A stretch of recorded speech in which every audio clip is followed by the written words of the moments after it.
یہ خیر آپ سے مجھے اس پہ زیادہ بات نہیں کرنی ہے، انجینئر کے ساتھ ہی بات ہوگی اس پہ.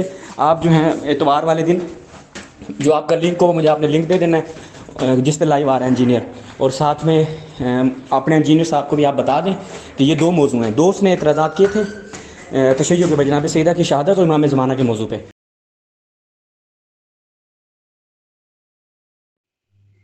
السلام علیکم ورحمۃ اللہ وبرکاتہ. میرا نام ڈاکٹر ہاشم ہے اور آج سے میں تمام ان چیزوں پہ کتابوں سے ریفرنسز لاؤں گا جو شیعوں میں ایک عقیدے کے طور پہ مشہور ہیں.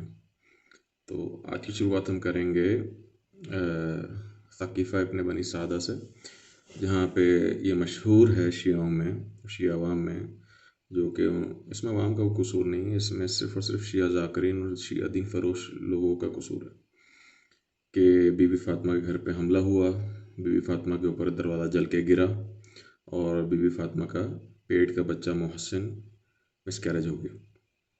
تو چلیں شروع کرتے ہیں. سب سے پہلا میرا سوال ہے شیعہ بھائیوں سے کہ جس کتاب کا یہ لوگ حوالہ دیتے ہیں سلیم بن قیس کی کتاب ہے، اور سلیم بن قیس بہت ہی ثقہ راوی تھے اور صحابی تھے مولا علی علیہ السلام کے، اور انہوں نے مولا علی، امام حسن، امام حسین کا زمانہ پایا، اور وہ پھر اپنے آخری ایام میں حجاج بن یوسف کیونکہ ان کو ڈھونڈ کے مارنے کے دم پہ تھا تو وہ جا کے چھپ گئے تھے ابان ابن ابی عیاش کے گھر. ابان ابن ابی عیاش کو دونوں شیعہ اور سنی جو علماء کرام ہیں، جو رجال حدیث کے رجال لکھتے ہیں، انہوں نے اس کو ضعیف راوی کہا ہے. اور ضعیف کون ہوتا ہے؟ اس کی کافی ساری صورتیں ہوتی ہیں، یا تو وہ جھوٹ اس کا پکڑا جائے، یا پھر اس کا حافظہ خراب ہو جائے، اور بھی بہت ساری کنڈیشنز ہیں.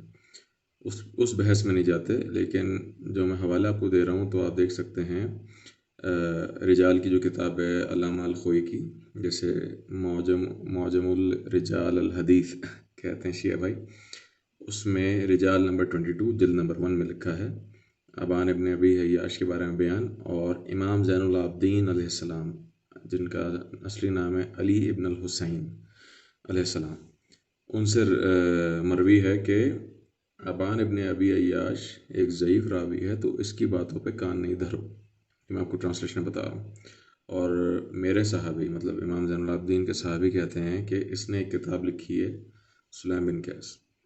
تو یہ سیدھا سادہ ایک بہت میجر پروف ہے کہ امام زین العابدین نے جب یہ بات بول دی، ایک فتویٰ دے دیا آپ کو کہ ابان ابن ابی عیاش ایک ضعیف راوی ہے، اس کی باتوں پہ کان مت دھرو، تو پھر اس کی کتاب کو، اس کی دی ہوئی کتاب کو، جو کہ سلیم بن قیس سے رپورٹلی کہا جاتا ہے کہ اس نے لکھی ہے، جس کا کوئی ثبوت نہیں، پھر کیوں جو ہے نا اس کتاب کو بار بار لا کے پیش کیا جاتا ہے. چلیں for the sake of dialogue میں اگر یہ بات مان بھی لوں کہ ابان ابن ابی عیاش آپ کے ذوم میں بہت ہی ثقہ ہے، جبکہ نہیں ہے. آپ کے علماء کرام صرف علامہ الخوئی نہیں، اور بھی کافی سارے ہیں. ہلی صاحب، علامہ ہلی جو کہ عراق میں تھے، انہوں نے اس کو ضعیف جداً بولا ہے اپنی کتاب میں رجال والی.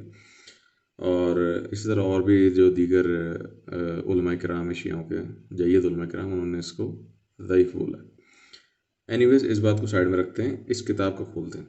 اس کتاب میں جو واقعہ مینشن ہے بی بی فاطمہ اور مولا علی کے گھر کے حوالے سے کہ اس گھر پہ اٹیک ہوا، جو اٹیک، جس طرح کا اٹیک، جس طرح کا فلمی اٹیک، انڈین فلمی اٹیک یہ لوگ اپنی مجالس میں عوام کے سامنے پیش کرتے ہیں کہ مظلوم بی بی فاطمہ، مولا علی، حسن حسین جیسے وہ ڈرے ہوئے بیٹھے، سہمے ہوئے اپنے گھر میں چھپے بیٹھے ہیں، اور مولا علی اٹھ کے نہیں جا رہے، بی بی فاطمہ دروازے پہ جا رہی ہیں. صحیح ہے، ایسا کچھ اس کتاب میں نہیں لکھا. صحیح ہے. اس کتاب میں جو لکھا ہوا میں آپ کو یہاں پہ شیئر بھی کرا دیتا ہوں، آپ لوگ خود بھی پڑھ لیجیے گا پاز کر کے ویڈیو. اس کتاب کے الفاظ ہیں کہ حضرت ابو بکر نے حضرت عمر سے مشورے کے بعد 5 لوگوں کا وفد، جس میں کنفذ نامی غلام شامل، آزاد کردہ غلام شامل تھا، بھیجا کہ مولا علی کو لے کر آؤ تاکہ ہم ان سے بیعت کروائیں. وہ گئے، انہیں آواز دی کہ علی میں اندر آ سکتا ہوں، انہوں نے منع کر دیا. وہ واپس آئے، پھر بھیجا کہ نہیں جاؤ، اور جب تک علی اس بار اجازت دیں یا نہ دیں اندر چلے آنا.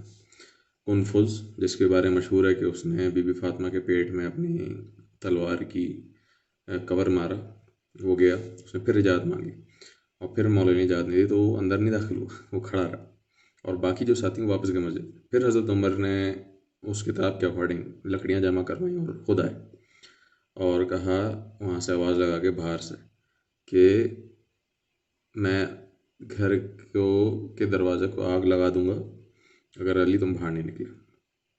تو پھر بی بی فاطمہ بولی اس کتاب کے اکارڈنگ کہ اے عمر ہم نے تمہارا کیا بگاڑا ہے. تو حضرت عمر نے کہا کہ اللہ کی قسم میں جب تک علی کو نہیں لے کے جاتا علی کو باہر نکلوں تو میں اس گھر کو آگ لگا دوں.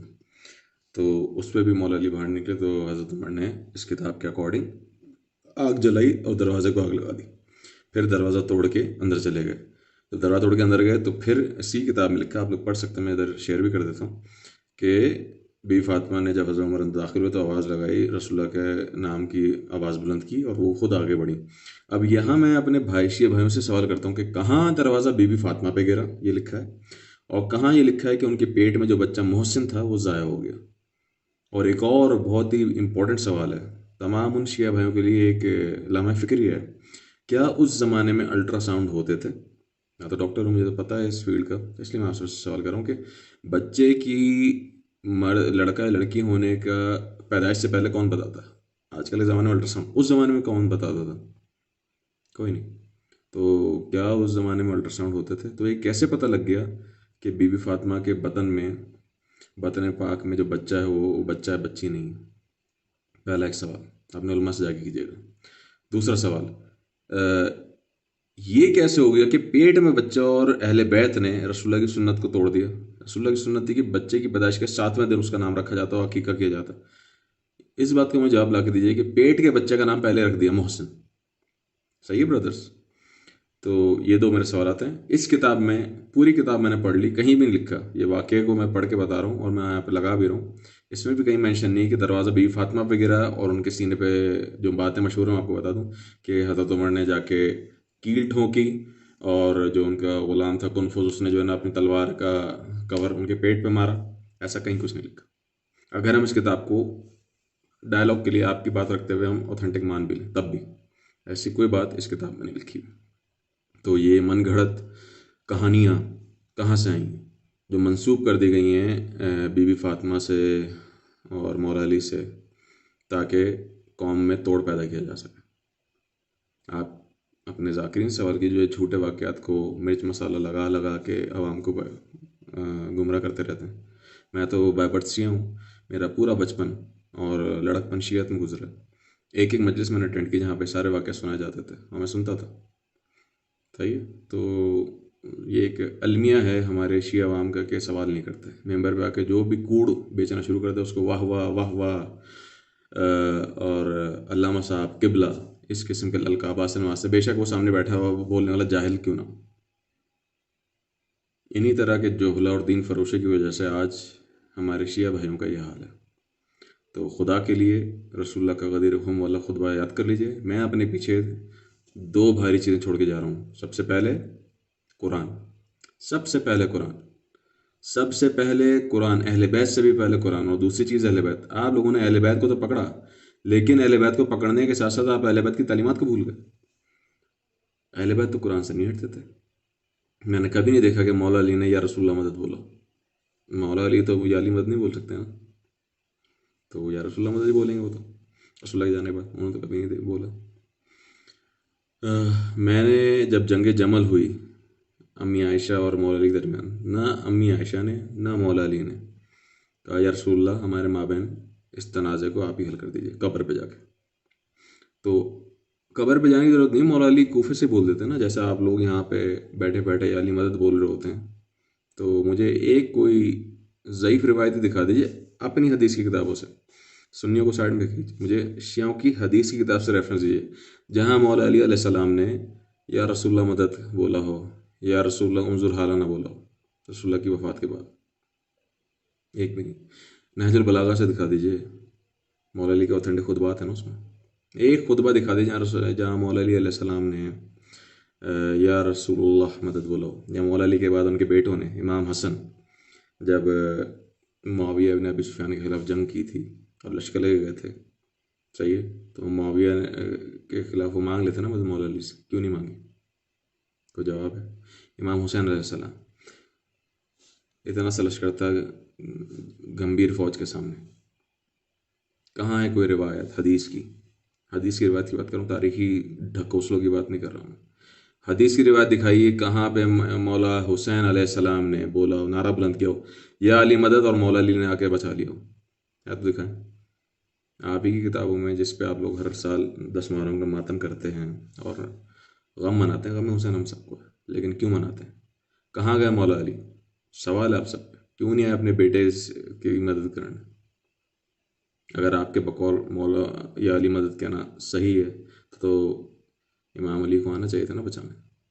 یہ ایک بہت بڑا سوال ہے شیعت پر، جو جھوٹے ڈھکوسلے عقیدے عوام کے اندر عام کر دیے ہیں ان جھوٹے ذاکرین اور دین فروشوں نے، اور جس پہ ان کے دین فروش علماء ساکت بیٹھے ہیں، اسکت کرے بیٹھے ہیں. ان سب کی پکڑ ہوگی. اللہ پاک جہنم کی آگ انہی جھوٹے علماؤں سے سلگائے گا جو غلط کام ہوتے ہوئے دیکھتے ہیں امت میں اور خاموش رہتے ہیں. تو جاگ جائیے، اٹھیے اور رسول اللہ کی حدیث کو فالو کیجیے. خم والی غدیر خم والی، جہاں پہ من کنتم مولا فاضل مولا بولا رسول اللہ نے. اور اس سے پہلے کہا ہے، میں اپنے پیچھے 2 بھاری چیزیں چھوڑ کے جا رہا ہوں. سب سے پہلے قرآن، اس کے بعد اہل بیت. قرآن کو پکڑیے، قرآن کو اٹھائیے، ترجمے سے پڑھیے اور سمجھیے اس میں کیا احکامات دیے اللہ پاک نے. تو انشاءاللہ آپ سب صحیح عقیدے فالو کرنا شروع ہو جائیں گے. اللہ پاک سے دعا ہے کہ جو حق بات میں نے کی، اللہ پاک ہم سب کے دلوں میں راسخ فرمائے. اگر جذبات میں میرے منہ سے کوئی غلط بات نکل گئی تو اللہ پاک ہم سب کے دلوں سے محو کر دے اور ہمیں اس پہ معاف بھی کروا دے. اللہ پاک ہمیں قرآن پاک کو سمجھنے کی، پڑھنے کی توفیق عطا فرمائے. سبحانک اللہم و بحمدک، اشہد ان لا الہ الا انت، استغفرک و اتوب الیک، وما علینا الا البلاغ المبین. جزاک اللہ خیر، والسلام علیکم ورحمۃ اللہ وبرکاتہ. سبحان اللہ سبحان اللہ والحمد للہ والحمد للہ ولا الہ الا اللہ واللہ اکبر ولا